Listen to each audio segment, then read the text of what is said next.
fuir le réel en allant en astral par rapport à la réalité qui peut être dure à assumer et composer avec pour l'ego. Il y a différents comportements. Il y a des gens qui vont être capables d'encaisser les chocs, la souffrance de l'existence à froid. Il y en a d'autres qui vont préférer geler. Il y en a qui vont se droguer. Il y a des drogues légales, illégales. Puis il y en a d'autres, leur drogue, ça va être de se réfugier en astral pour pas être trop en contact avec le réel, puis assumer leur vie dans le corps matériel. Et ça, c'est extrêmement pernicieux. Puis, il y a beaucoup de gens qui s'intéressent à la haute spiritualité, mais en réalité, c'est une forme de compensation dans leur vie parce qu'ils ne sont pas capables d'assumer leur existence. Donc, autrement dit, si la personne a des problèmes financiers, au lieu de se mettre en action concrètement dans sa vie pour les régler, elle va aller sur le plan astral puis essayer de discuter avec une entité ou à essayer de prier les anges, les archanges pour que, par magie, ils règlent à sa place ses problèmes. Puis si ces problèmes sont réellement réglés par des entités, la personne ne devient jamais autonome, elle reste dépendante des entités. Puis s'ils ne se règlent pas, la personne, à ce moment-là, est toujours dans le pétrin. Fait que si l'astral l'aide ou qu'il ne l'aide pas, la personne demeure dans un état qui va à l'encontre de son évolution. Et c'est sûr qu'il y a beaucoup de personnes qui sont piégées par la fascination par les hautes forces astrales qui vont leur faire miroiter à travers le phénomène de l'espoir, du désir, qui sont là pour les aider, puis qui les aiment. Donc, il y a des gens qui canalisent, par exemple, des entités. Puis le message, c'est « on vous aime, vous êtes beau, vous êtes fin, on vous caresse dans le sens du poil, là. Puis on vous envoie de l'amour inconditionnel. » Mais si la personne elle regarde ça, puis elle lit la vibration de la personne, puis elle voit, cette personne-là, c'est pas de l'amour inconditionnel, c'est coloré. Puis ça vise à nous garder fascinés par rapport à des êtres sur d'autres plans qui se nourrissent de l'attention qu'on leur donne pour, à quelque part, vampiriser nos énergies vitales. Si la personne réalise ça, c'est sûr qu'éventuellement, elle n'aura d'autre choix que de changer. Mais présentement, à travers, entre autres, le nouvel âge, la haute spiritualité, donc c'est sûr qu'il y a beaucoup de matériel présentement dans les livres, sur YouTube, qui tourne alentour des anges, des archanges, les maîtres spirituels, les maîtres ascensionnés, qui vont servir à disperser l'individu de lui-même. Donc, autrement dit, au lieu que l'être humain fasse face à ses problèmes, puis qu'il canalise de l'information créative qui provient de l'esprit, tu arrives à un contact avec l'autre réalité, mais qui va traiter la canalisation dans une optique d'intégration dans sa vie par rapport au mouvement évolutif qu'il peut capter à l'intérieur de lui pour le mettre en action pour régler les problèmes. Ça, c'est intelligent. Traiter avec l'invisible ainsi, dans le sens que si, par exemple, la personne a un problème financier, il regarde qu'est-ce que l'esprit lui dit. Puis l'esprit peut lui dire, regarde, trouve-toi un emploi, puis va voir telle personne pour lui remettre ton CV, ton curriculum vitae, ou fais tel mouvement. Ça, c'est intelligent. Mais si la personne a un contact avec une entité astrale qui va lui dire, prie 3 fois par jour l'archange Michael, puis ton problème va se régler, ça garde la personne dans un état de passivité. Alors que l'autre qui canalise l'information en vue d'une mise en action, ça l'amène à être en puissance dans son existence. Et c'est sûr que présentement, le scénario que vivent beaucoup de personnes, il y a des gens qui sont extrêmement matérialistes, puis ils veulent rien savoir de la haute spiritualité ou de la conscience supramentale. Il y en a d'autres qui veulent rien savoir de la conscience supramentale, mais ils sont fascinés par la haute spiritualité parce que les êtres qui se retrouvent sur ce plan d'énergie caressent ces gens-là dans le sens du poil, c'est-à-dire qu'il leur dit qu'est-ce qu'ils veulent entendre. Donc, c'est sûr que quelqu'un qui se fait dire tu vas réaliser qu'il n'y a pas de libre arbitre, puis qu'à quelque part, il faut que tu suives une vibration pour être capable d'évoluer puis d'agir sur ta réalité en te mettant en action. C'est un discours qui est plus ou moins agréable, puis il n'est pas autant à dorloter, à faire plaisir à l'ego en disant « Non, reste chez toi, médite 10 minutes par jour en pensant à ton ange gardien, Puis l'ange gardien, il t'aime d'un amour inconditionnel, puis il va régler tes problèmes à ta place. Tu n'as pas besoin de lever le petit doigt. Tu as juste besoin de lui donner ton attention. Puis les gens peuvent croire ça pendant un bout de temps. Puis c'est sûr que quand ça fait 10 ans, 20 ans, 30 ans, il y en a peut-être qui vont monter en vibration puis en contestation puis dire « Ben, coudonc, l'ange gardien, t'as pas réglé mes problèmes, puis je suis dépendant de toi. » Mais non. C'est souvent à travers la contestation puis la souffrance que les gens vont remettre en question leur attachement à la haute spiritualité. Et c'est sûr que si une personne confronte une autre, alors que c'est pas venu pour elle de changer de niveau de palier de conscience, ça va être comme ça servira à rien. Ça va être comme une perte de temps. Parce que la personne n'est pas prête à changer. Donc, il faut qu'elle sature. Donc, c'est sûr que par rapport à la fuite dans la haute spiritualité, ben, ça guette beaucoup de personnes. Il y a des gens qui ont des capacités médiumiques incroyables. Il y a des gens qui peuvent se décorporer. Ils peuvent aller faire des voyages dans les archives du passé. Ils peuvent aller en Atlantide. Ils peuvent aller en Égypte. Ils peuvent aller dans la cité de cristal, voir des êtres de lumière. Ben oui, mais tout ça, là, la personne qui se conscientise doit regarder est-ce que ça sert ou non le développement de ma conscience réellement? Est-ce que ça me permet d'être bien dans ma peau, d'améliorer mon sort?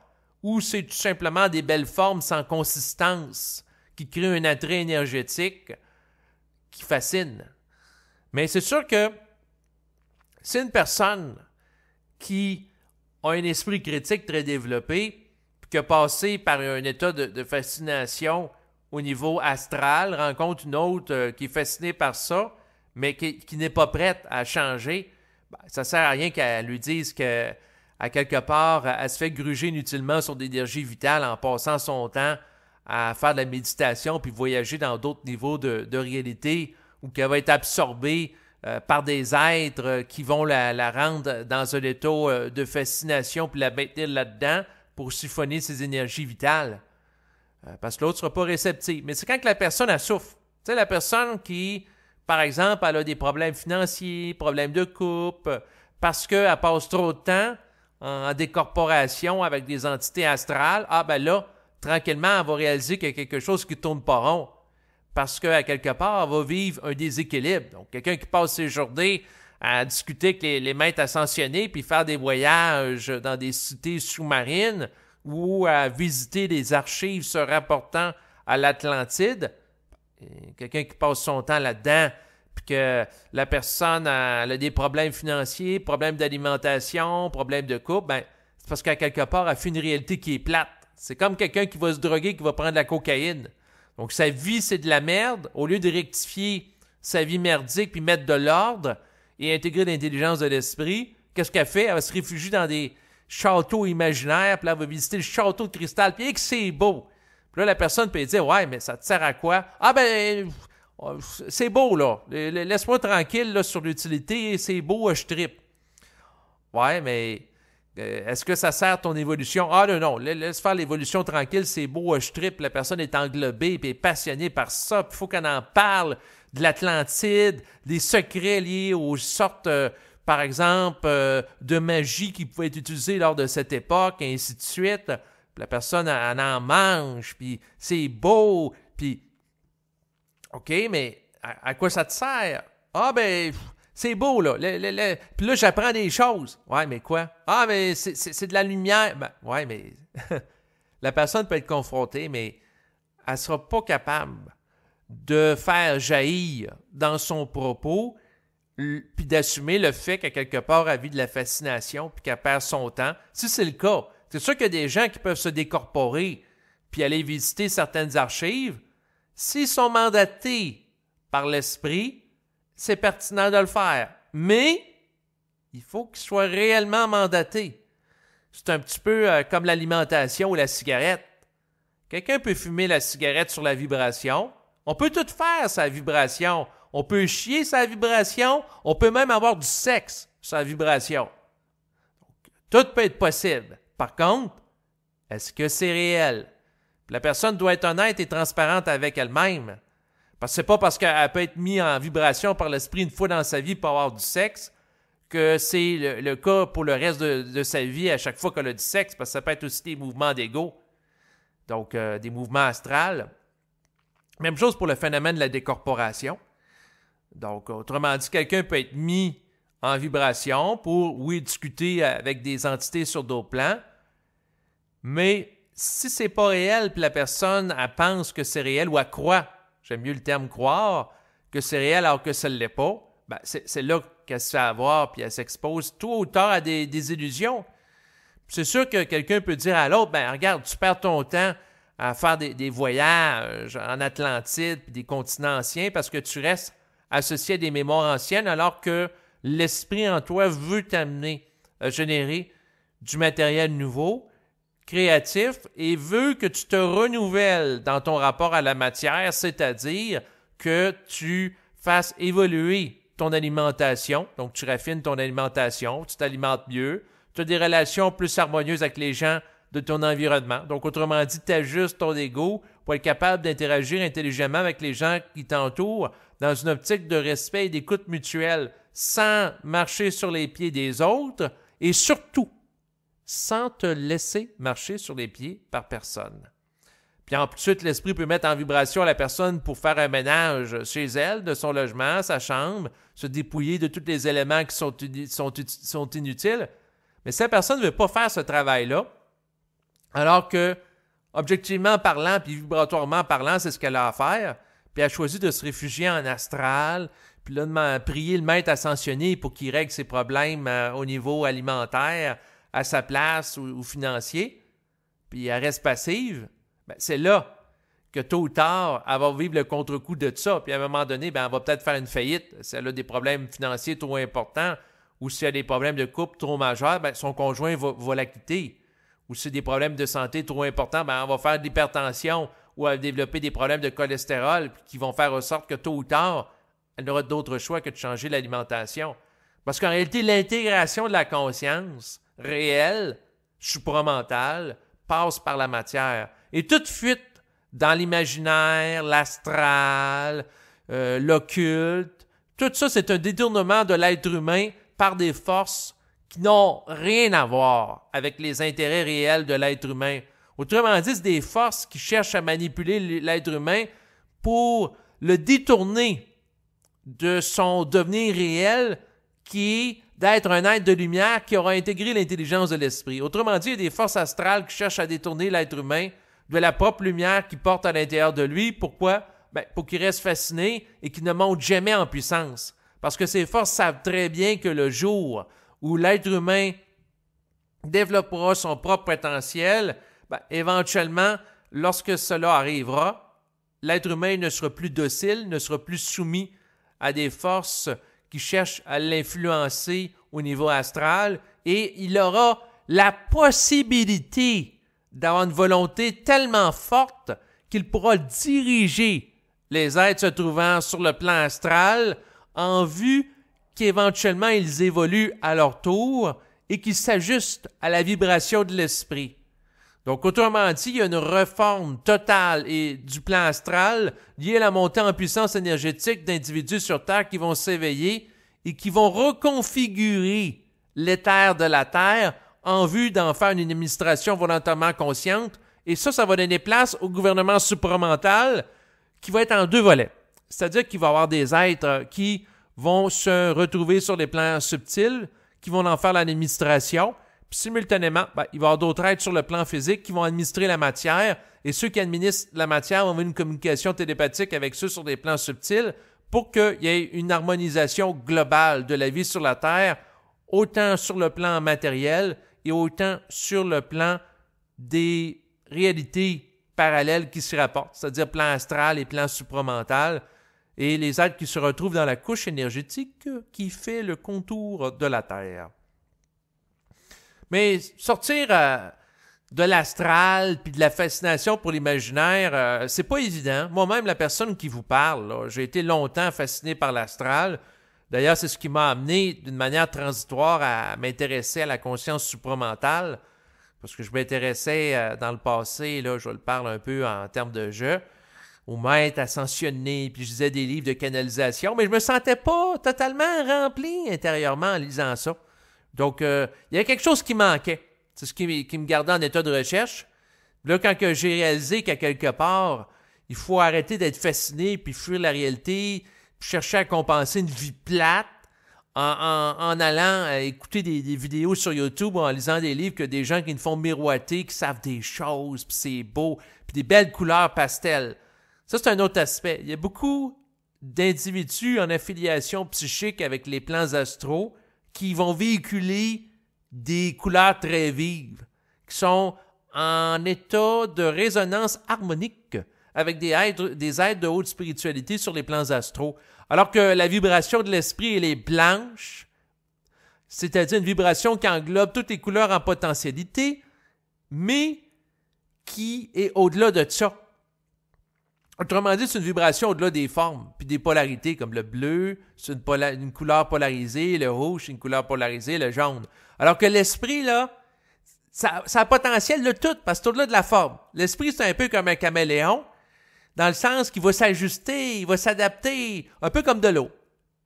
Autrement dit, si l'eau est bloquée à gauche, l'eau va essayer de passer à droite. Si elle est bloquée à droite, elle va essayer de passer par en bas, par au-dessus. L'esprit va tout le temps chercher à utiliser les formes d'une manière mutable en vue de favoriser sa capacité d'expression et de manifestation. Alors que quelqu'un qui est polarisé dans l'astral, ben là, il est juste dans la couleur rouge, un principe actif. Sinon, il est dans le violet, l'espoir.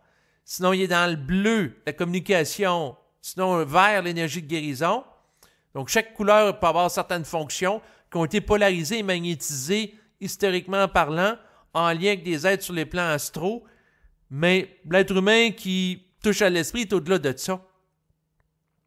Il y a toutes les potentialités en lui.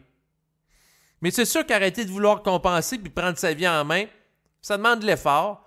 Moi, je suis très conscient que de dire ça aux gens présentement, il y a des gens qui sont prêts à changer leur vie puis à s'engager davantage dans la matière, puis il y en a d'autres que non.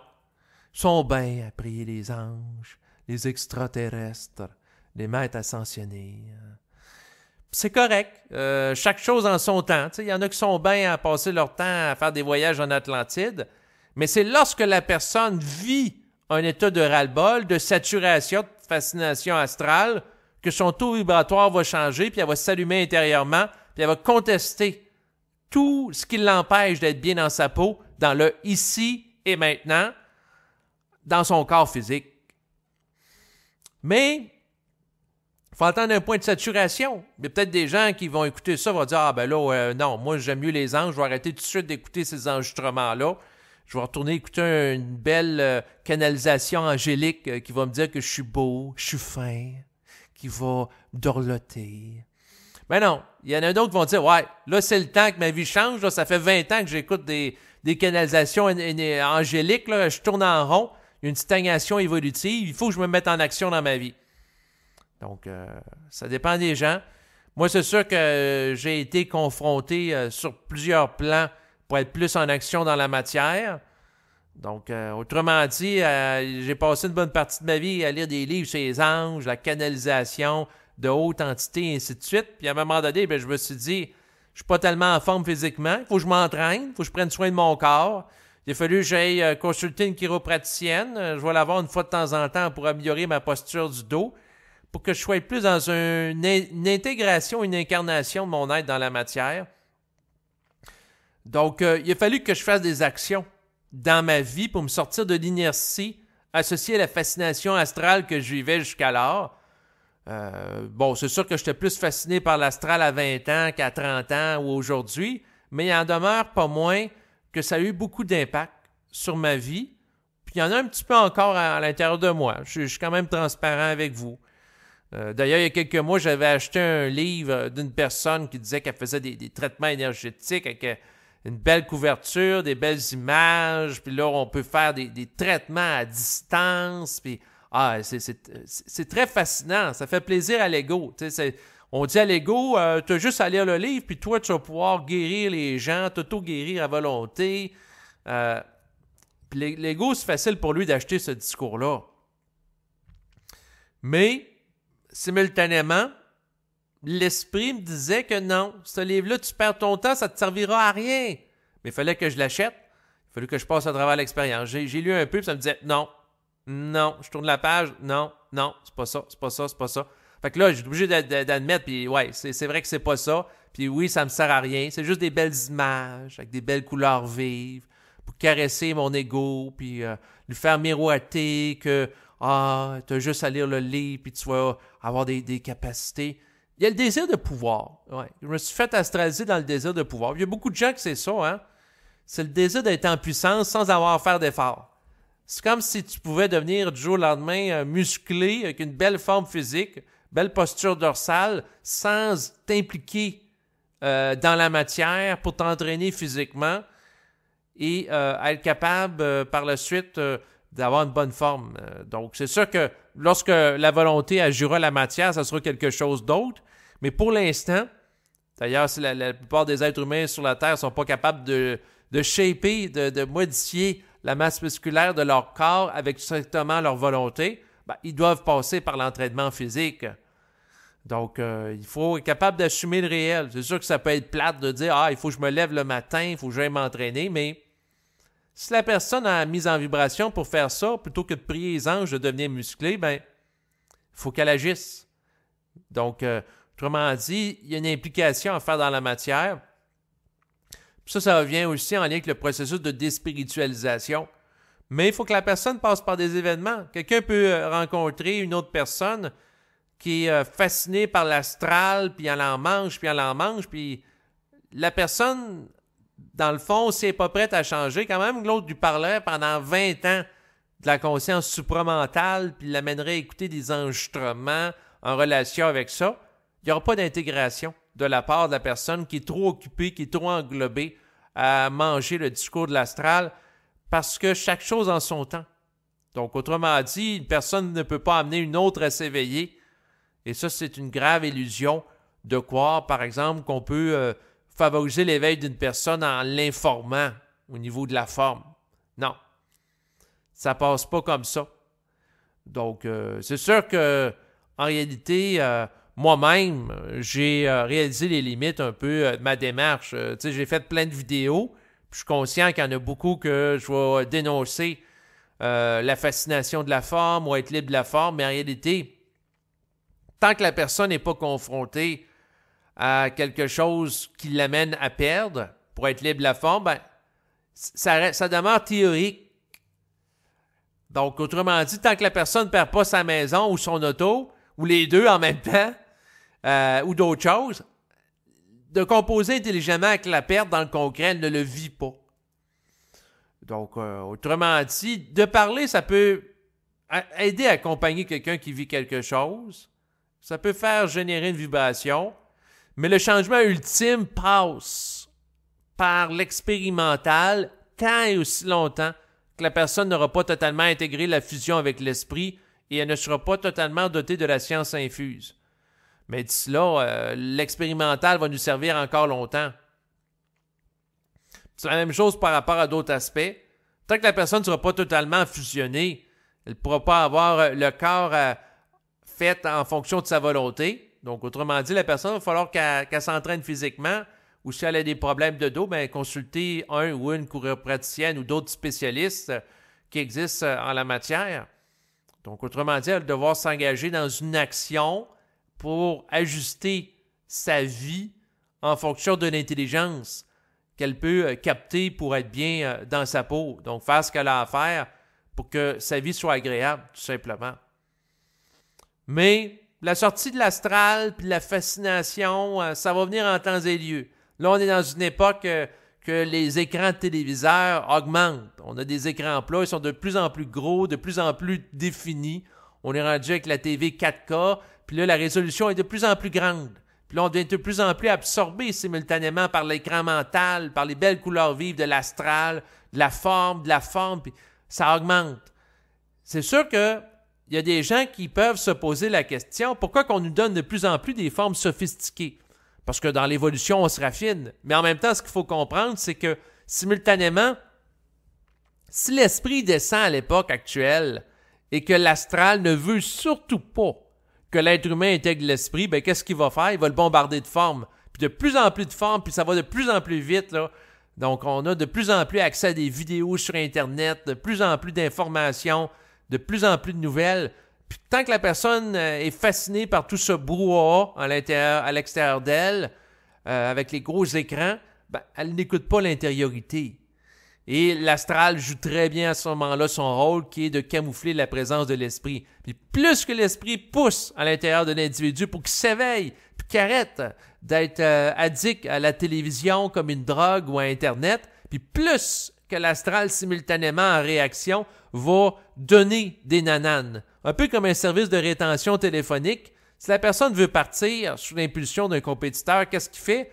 La compagnie, face à ça, ben, souvent, elle va donner des rabais. Donc, on donne un rabais, par exemple, de 10 $ par mois pour qu'il y ait une rétention du client, de l'abonné au canal, donc le canal astral. Donc, qu'est-ce qu'on fait? Ben, on augmente les émotions. On augmente l'intensité dans les téléromans. De plus en plus de rebondissements en moins de temps possible. De plus en plus de sexe explicite pour générer des tensions sexuelles sur Internet. De plus en plus de films d'action avec des batailles, avec des meurtres, avec la guerre, avec des mitraillettes, puis de plus en plus intenses, de plus en plus réalistes. Pourquoi? Bon, on veut que l'être humain soit absorbé par des images de plus en plus intenses pour être sûr que l'être humain ne s'éveille jamais et qu'il ne rentre jamais en communion avec l'esprit. Donc, plus que l'esprit cherche à descendre à l'intérieur de l'être humain, puis plus que l'astral cherche à travers notamment la stimulation de développement de technologies, comme les gros écrans d'ordinateurs, de téléviseurs, à l'absorber pour qu'à quelque part, il demeure fasciné.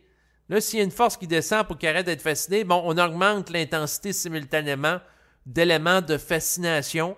Le téléphone intelligent avec 36 000 options, avec les logiciels, avec la possibilité d'être branché partout, et ainsi de suite. Donc, on donne des choses à l'être humain pour qu'il se divertisse avec très grande intensité, avec les jeux vidéo qu'on a actuellement, là, avec une résolution extrêmement grande, précise, des personnages, des environnements.